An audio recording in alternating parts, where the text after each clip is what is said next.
Welcome to the What About Rural Health podcast, a place where research, policy, and real life stories come together to ask the critical question: what about the communities too often left behind?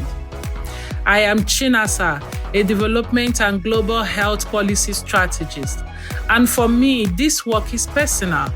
From the village health workers struggling with limited supplies to the mothers walking miles for care, their stories shape the policies we need. Join me as we uncover challenges, spotlight innovations, and amplify the voices of those at the heart of rural health systems. Because every community matters, and it is time the world listens. Hello and welcome. You are listening to the podcast that asks the question too many forget. What about rural health? I am your host, Chinasa Imo, and together we are uncovering the stories, challenges, and innovations shaping healthcare in overlooked communities. Today we are going behind the scene to a part of rural healthcare that doesn't always get discussed. But honestly, it holds everything together. We are calling this episode Logistics for Life, and it comes under the theme Supply Chain and Emergency Response for Rural Healthcare. When we look at the full picture, that will be the systems, the people, and the everyday issues that shape health access in overlooked places, from rough and often deplorable roads to patchy electricity supply. I mean, if you have been to those places, you would understand what I'm saying. You could also see limited storage and slow movement of medical supplies and technology. It makes you wonder, how do rural clinics, dispensaries, health posts, or hospitals even have the basic supplies to keep the system running, however insufficient you might think they are? There is something, or rather someone, keeping the system running. Because in rural or hard-to-reach communities, access to basic healthcare is not just about the clinics itself. It's about getting life-saving medical supply to the last mile, keeping the cold chain running, and making sure health workers have what they need when and where they need them. It is also about ensuring that those clinics have vaccines, medicines, gloves, power supply, and so forth, and that those supply actually arrive on time. So logistics and the people who manage it makes this difference. My guest today has been at the heart of it all, walking through emergencies, navigating tough terrain, and making sure the system moves health supply to where they are needed, even when everything else feels stuck.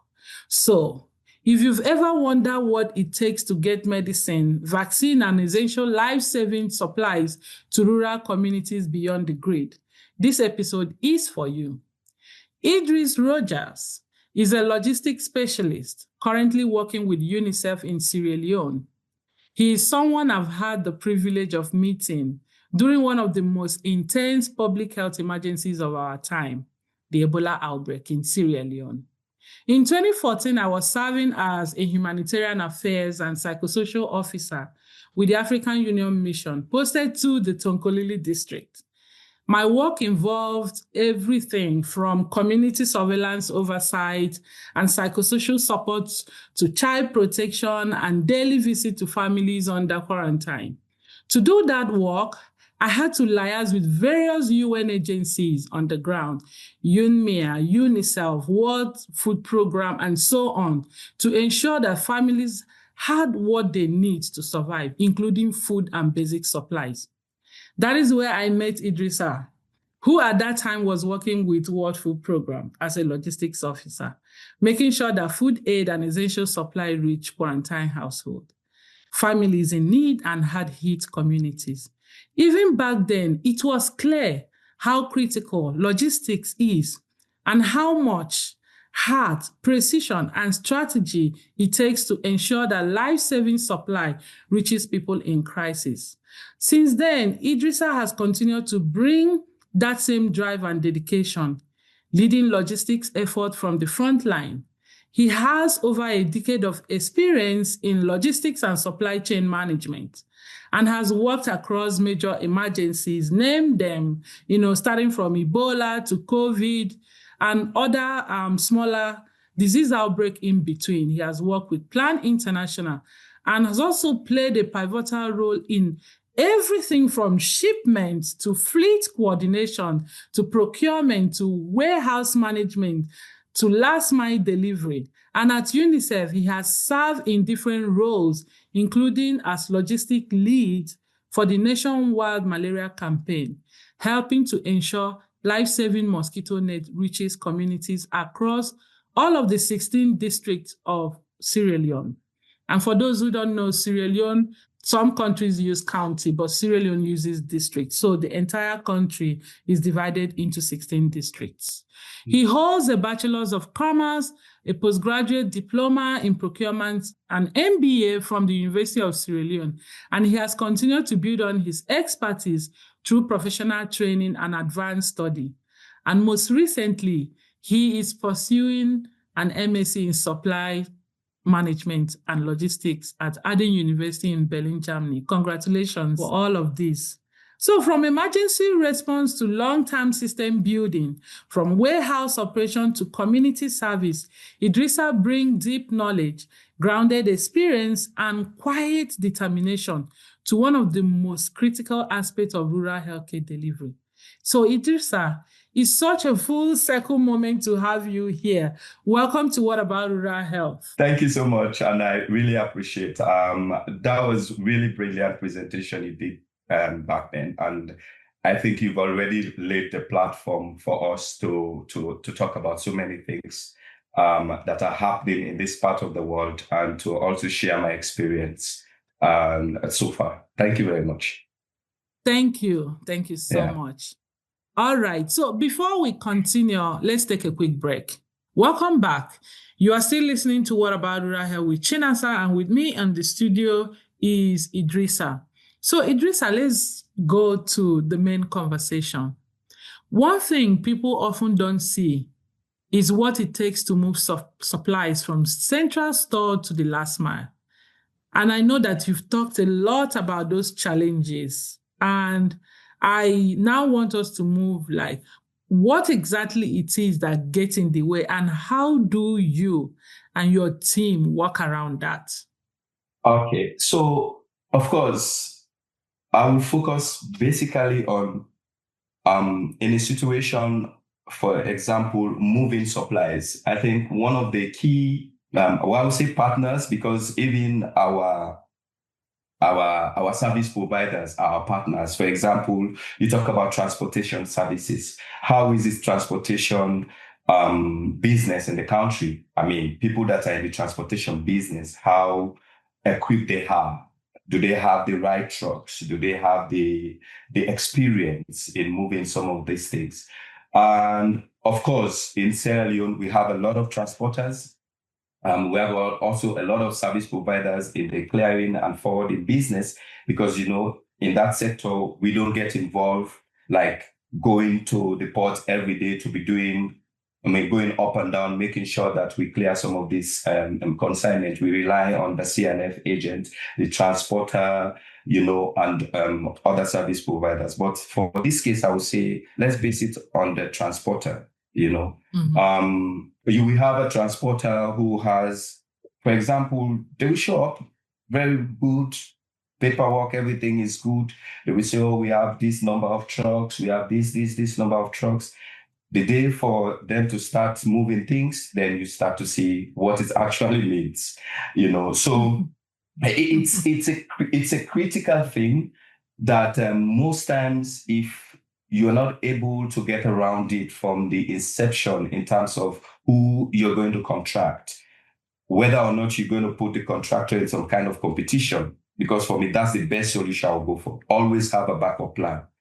Okay, mm-hmm. Because when it comes to transportation service, which is very key in this area, most of the transporters, they know themselves, they know each other, mm-hmm. They coordinate, Yes. And of course, Sierra Leone is a very small country. Everybody knows everyone. And some of us have been working for organizations, different organizations. Maybe one transporter that is very, very good with this organization might be the worst transporter in another organization. So these are some of the things that you have to look out for. In fact, I would just say what I just mentioned is something that I've been experienced. Yeah, I saw somebody here that is doing business with you. I was like, whoa, this guy is so here, but when he was there, he was not performing.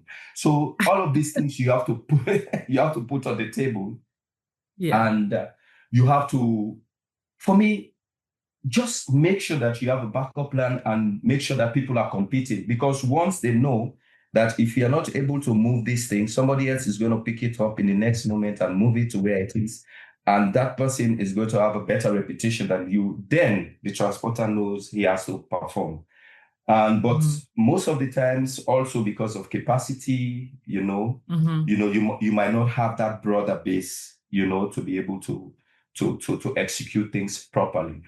I've seen when I was with Plan International, there was even a situation where we had to actually procure backup trucks to actually be on standby when it comes to moving. I think we were moving it was a school feeding. We were moving food and commodities, but we had a lot of problems with the transporters, to the point that government had to give us the go-ahead to buy trucks. Wow. To make sure that we have a backup. So for a situation like this, I would say always have a backup plan, especially when you're dealing with transporters. And for port activities, when it comes to CNF agent, always make sure that you have a good relationship with government, because if something is delaying in the port or somewhere, the government is always in a better position to save that situation. Because for them, it's just a 1-point call. So you have to be in a very good footing with the government. For big organizations like UNICEF, I would say, trust me, it has been business as usual. It's normal here. I've not faced any situation where you have to go out of the way. But for other organizations like INGOs, sometimes, their voices are not as heavy as some of these other organizations. So if you find yourself in that kind of situation, you should also be ready to go down there and make sure that you follow every paperwork that is causing the delay and make sure that you flag it ahead of time. Thank you so much for that response. And I want to take you a little bit, a little back to the crisis setting. We've talked about rural health, but what about in crisis settings, moments like Ebola, COVID-19, that is very huge, it's pandemic, it's a large outbreak. And I know you've worked through both times. And from a logistics standpoint, how do those emergencies, expose the cracks of the system, within the supply chain system? How did it expose the cracks? But also, what were the learnings from that help you to become creative and innovative in ways that you restructure a more working supply chain system? Yeah, that's a very good question. And it just presents exactly the situation on the ground.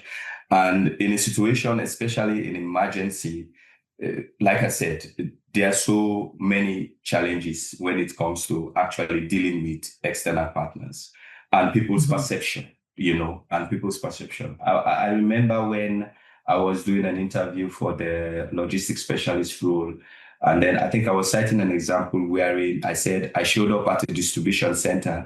The spectators, if I would say, they were more than the beneficiaries. So that is chaos already. And that is chaos already. And then when people see free supply, free food, it's also created a gap for fraud, and corruption. The risk is very high. And if you're not if you're not smart enough, you get yourself into trouble. We've been in situations where we are almost at the point of delivering a food commodity when we realize that the area is not safe. And that's, one move that we will have made in dropping even a single bag will have resulted into chaos. So you also have to figure that out. And also, even internally, people might be tempted to be corrupt. People might be tempted to corrupt because it could be anything. Okay, nobody will have time to be doing follow-ups to certain things or to be pausing to ask questions, and some deliveries are very sensitive, and then it comes to system. Normally, some people don't even want the system to work. Yeah, you might have all the system, you might have all the systems in the world. As UNICEF, we have all the systems in the world. We have all the things that we need. But when you go out there and you tell a typical government person or whosoever that these are my deadlines, these are the things that I'm supposed to achieve, they will look at you like joke. I give you a typical example about the return way bill thing. For the pharmacist who was the logistics head there, for him, even if the return way bills never came, for him it's not a problem. It's just business as usual. So it is a tough thing.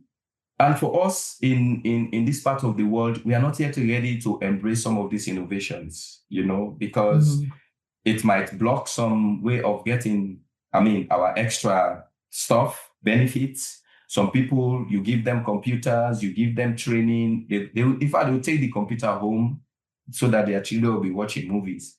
Whilst they will still continue to watch write manual bill, or somewhere around the line, somebody will be able to, to just make something so that there's a problem.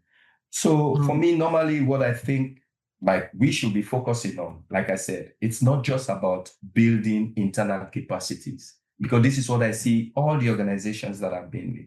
It's all about, let's build our internal capacities, But there is no one that is ready to confront some of these partners, and especially government, because for me, I'm a Sierra Leonean also, regardless of my job, I'm supposed to ask some of these questions. Who is going to be there? Yeah, we cannot just be giving these things to people, just give them. Okay, it's out. We've reached our deadlines. We've reached our milestone. I'm not a program person, so please allow me to borrow some of these jargons. It's okay. You reach your deliverables, your milestone.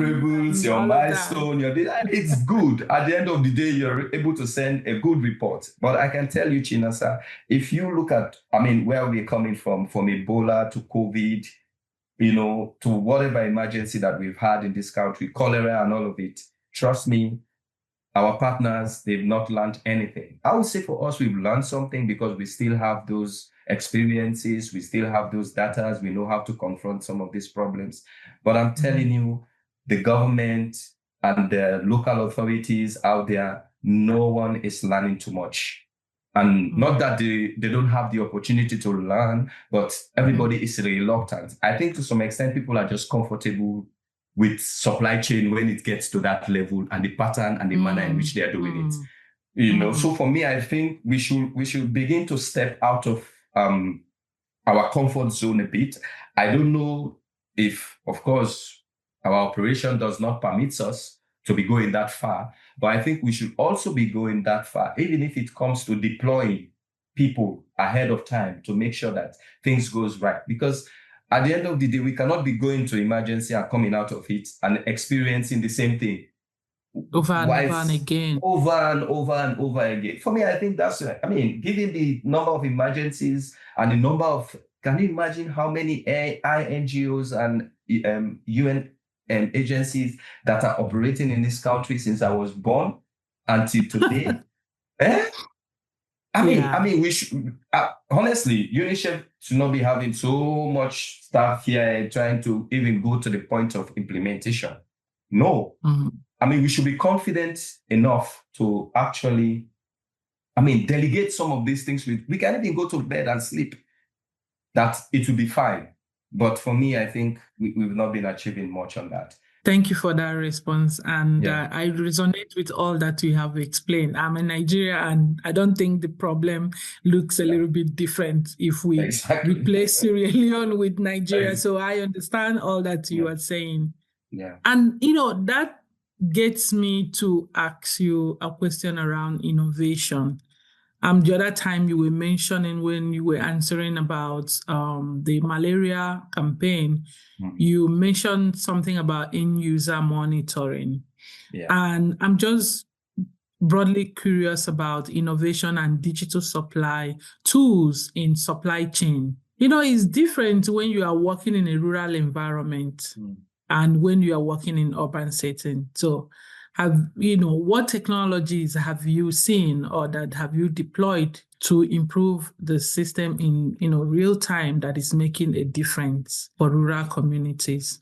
Exactly. That's a good one. And end user monitoring, which UNICEF is really, really key about. And we are really putting a lot of efforts in making sure that we do not only send out these supplies, but we make sure that we follow them from time to time, making sure that it gets to the final beneficiaries. And for us, when we go on monitoring, there's a system we use that is called Kobo. It's a tablet. It's in a tablet that we take with us. It has detailed, well-informed questionnaire that covers the whole process. I mean, especially when the commodities are in the health facilities, it could be a CHC, it could be MHCHP. They have their categories, different categories. But then at last mile level, that's what we always use. And if I can relate, most of the time when we show up at these facilities, you can see the countenance of the staff there. They know that, Kobo is here again. We are coming to count. We are going to check who are the beneficiaries. In fact, if I can just relate, there was an in charge in one facility that said, honestly, that lady was so thorough. It was so thorough, and it takes her job so serious. To the point, do you know what he's doing for the plumping nuts? Do you know? Because we give plumping nuts to under fives, malnourished babies. Can you imagine? Sometimes even when you give this thing to a suckling mother, the mother can take some of these supplies and sell it in the market, because it's something that is very, very in demand in the market. Some of them can go to some extent in even selling it just to get extra money, maybe to cook some plazas or soup for them to survive. But that is not the purpose. This nurse can make sure that anytime they are coming for these supplies, they will bring the empty sachets. You understand? Of the last feed. So that is something that is not so formal, but that is something that I would say, imagine at that level, somebody is thinking like that, creating something or creating a situation that will force that mother to make sure that, because even when it comes to last mile, if I'm giving a plumpy out or plumpy nut out, the last mile could be the parent's home. Yeah. It doesn't have to just start from the facility, because somebody is going to pick it up from the facility to take it home. And if the person decides to sell it, so at that level, we are trying, and I would say we've been doing very well. We are using Kobo, like I mentioned earlier, the Red Rose that was rolled out by CRS in 2023 for the malaria. That is also another powerful system that will be able to complement logistics efforts. And of course, there's so many other things that are coming up, new innovations every day. Now you can even deliver some items through drone services. Some countries are also involved in it. Like I was watching the other day in Rwanda, they are doing this now. For me, it is a good thing that we should be able to encourage. We can be a third world country or whatsoever, but when it comes to service delivery, we should not pick the class. We should not pick the class. Because most of the money we spend in hiring transporters, the challenges, the risk, if we can have certain vaccines or certain food, so we can have at district level, you have a drone service that can pick up certain things and drop them. When they need them, because there are some facilities that are not safe at all to keep these things. And sometimes when you go out to do some of this monitoring, some facilities will perform very, very low, to the point that even if you report some of them, all all of that whole facilities, they'll be fired. Mm. You know, so because they are doing it, some people are doing it with impunity. But the fact of the matter is we are showing up. Even I was telling one of our bosses, like, for me, going to end user monitoring and coming back and write a very nice report, for me, it's not the major thing. The major thing is that I'm showing up at that facility. It is better when I say, yes, it is better when I say I'm going on end user monitoring instead of maybe I go sit somewhere and, be playing whatever I will call it, rather than showing up at the facility. It's more important than coming back and you're asking me for a report. So for me, I think at every level, people should be encouraged. People with good ideas should be encouraged to come up with better solutions to making sure that beneficiaries get their supplies on time, and of course we get the outcome that we also desire. Out of curiosity, can you tell us the full meaning of CRS, just for audience who don't know this terminology? CRS is Christian Relief Services. It's an NGO that is, I think they are owned by the Catholics also, but they've been operating in Sierra Leone for a very long time.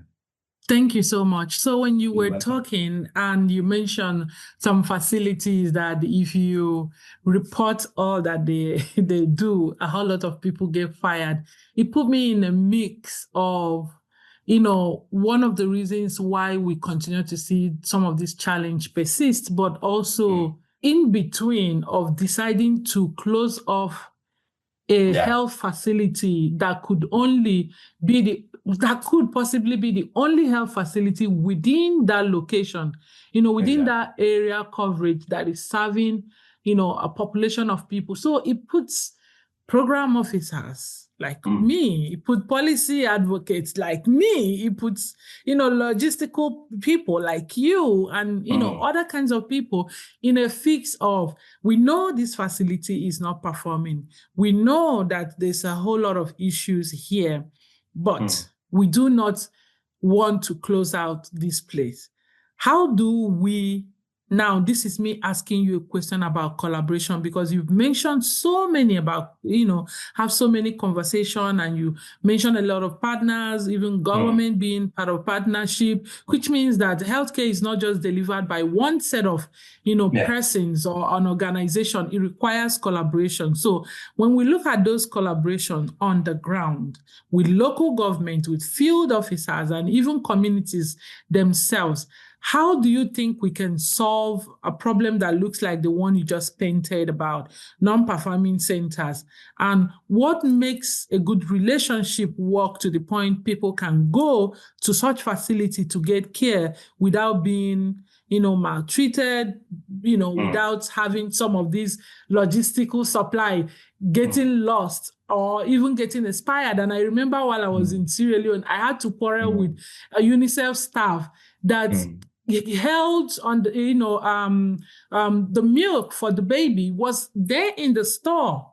But because the store manager does not have the permission to release it, those things were there expiring. Meanwhile, children during that Ebola outbreak were dying of malnutrition, kwashiorkor, and the rest of them. And these things has already been supplied. It's sitting there at the district warehouse. So how do we create a relationship that should be able to work, that everyone, go home happy?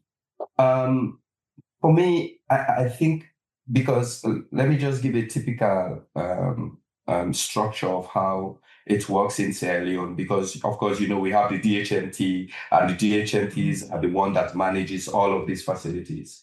I think one of the things that they should take seriously is to make sure that people who are doing a very good job are being recognized and being promoted. Because I remember in a typical situation wherein, just like I was saying, there are people that are actually doing very good job. I mean, regardless of any other thing, regardless of how much they've been paid or whatever, they are concentrated on making sure that they do the right job. I remember we went to a facility. This time it was a very young lady. In fact, she was not even in charge. She was just in charge of the under 5 thing, like the plumping nuts and every other thing. But her records were so perfect. Like every question that we asked, everything that we counted, everything, even to the point of monitoring, because there's this monitoring log when it comes to this cold chain. Everything, she got it. And we came back and we actually narrated that story. And she was promoted.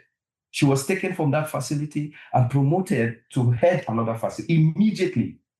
So for me, that is very key to making sure that people are being recognized, and people that are not doing the right job, they make sure that they see how they can encourage them to improve.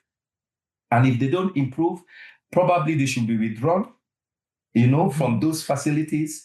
And make sure that maybe they can put them somewhere. It's a government.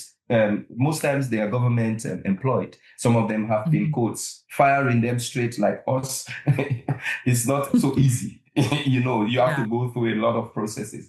But I think one of the things also that should be emphasized on is to make sure that those people are promoted, because in Sierra Leone, I understand, even in an office setting, when somebody is being recognized for doing a good job, I mean, all of us feel the urge to do something good, And and also what I would say is that for those that are at the district level that are managing, they should not be biased. They should not be biased in terms of sending out health commodities, because there are some facilities, they will say, those facilities will not send all their supplies. It is better we send 2 carton or 3 carton, even though they are supposed to get 50. Wow. So you cannot have such facility and think it's business as usual. Instead, just change the whole setting.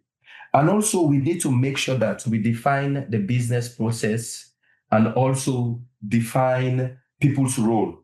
We've been to some facilities where if the in charge is not in, nothing works. Wow.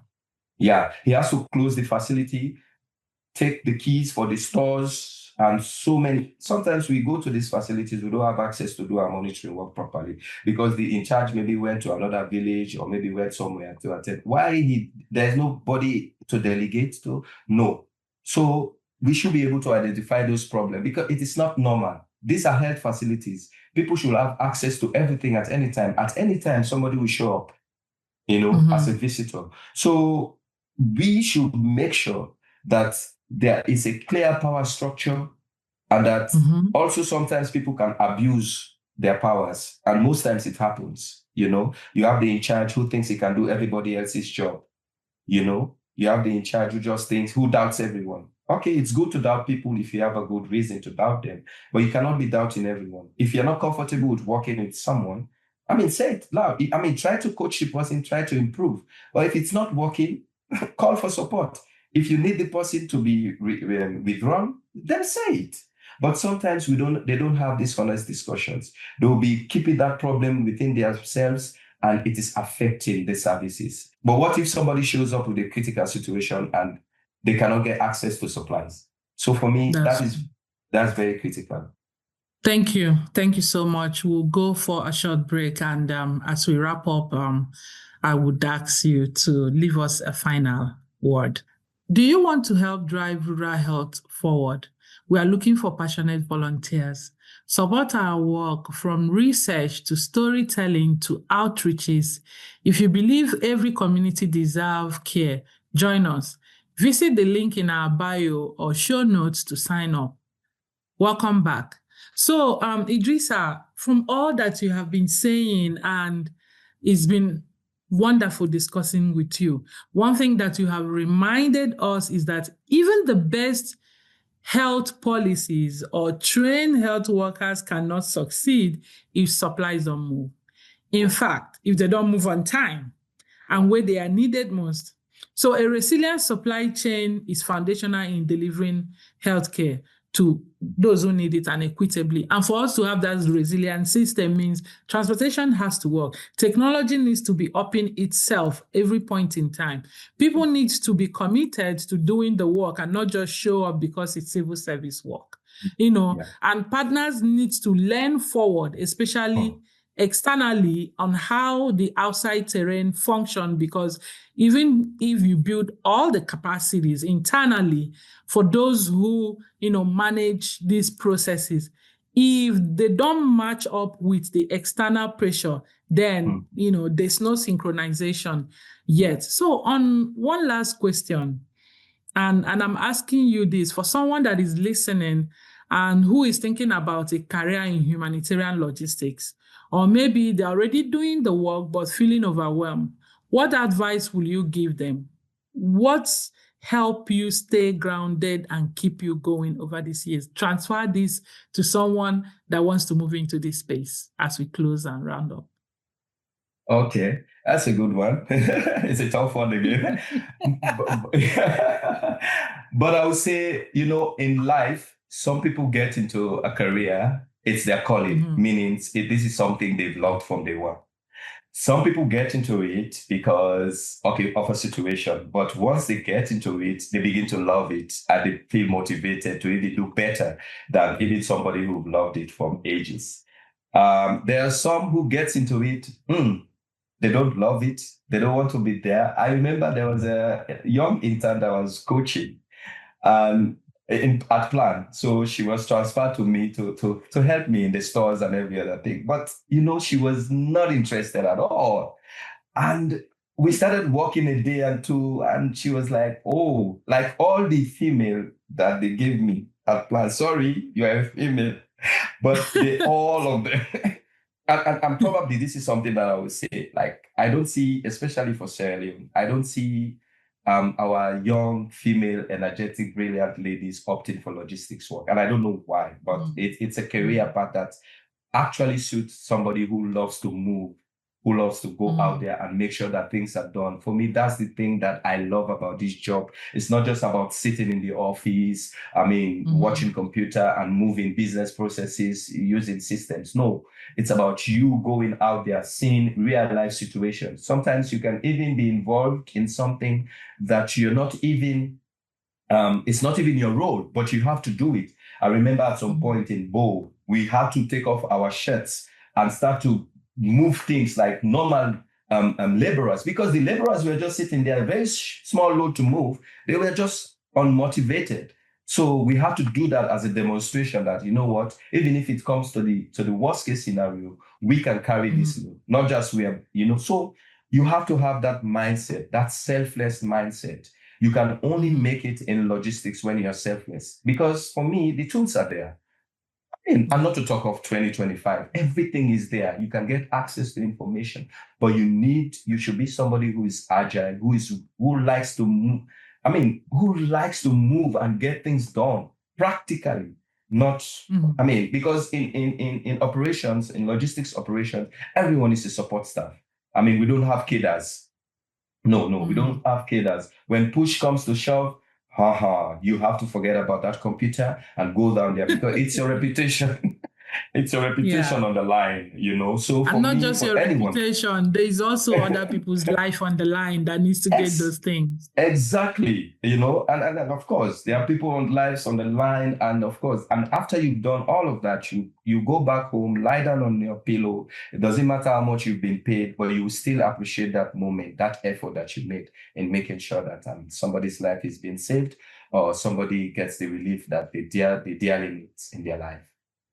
Thank you so much, Idrissa, for all that you have contributed and for joining us in What About Rural Health, and for sharing not just your expertise, but your lived experiences from the front line. These are exactly the kind of insights we need more to shape meaningful health policies and build stronger, more responsive rural healthcare system. And to our listeners, thank you for tuning in. If today's conversation resonates with you, please follow What About Rural Health for more field-based stories, perspectives, and bold conversation from the people that are doing the work. Don't forget to subscribe, leave a review, and share this episode. Your support helps us amplify the call to strengthen rural health system. Until next time, I am still your host, Chinasa Imo. Let's continue to ask the question, what about rural health? Thank you very much, and bye.